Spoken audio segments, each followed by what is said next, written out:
Marathi सिनेसृष्टीतील blockbuster ठरलेला सैराट सिनेमाला नुकतीच 10 वर्ष पूर्ण झाली। आजही या सिनेमाची क्रेज कायम आहे। आर्ची आणि परशाची प्रेम कहाणी प्रेक्षकांच्या मनात घर करून गेली होती। 100 कोटींची कमाई करणारा पहिला मराठी सिनेमा म्हणून सैराटने इतिहास रचला।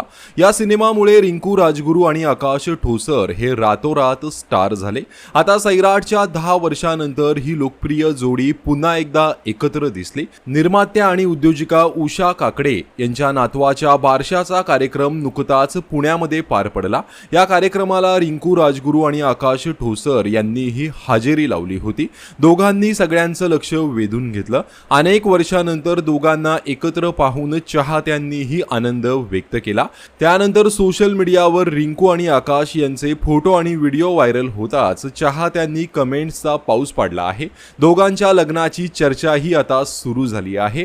अनेकांनी रिंकू आणि आकाशला लग्न करण्याचा सल्लाही दिला आहे।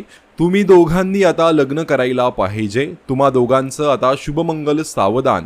विजय आणि रश्मिका सारखीच ही मराठी जोडी पण खूप छान दिसते, तुम्ही लग्न करा, असा सल्ला चाहत्यांनी रिंकू आणि आकाशला दिला आहे। सैराट रिलीज होऊन 10 वर्ष झाली असली तरी आर्ची आणि परशाची लोकप्रियता ही अजूनही कायम असल्याची पाहायला मिळते। रिंकू आणि आकाशला पुन्हा एकत्र पाहून चाहत्यांच्या जुन्या आठवणी ताज्या झाल्या। त्याचबरोबर दोघांच्या लग्नाचीही चर्चा आता सुरू झाली आहे।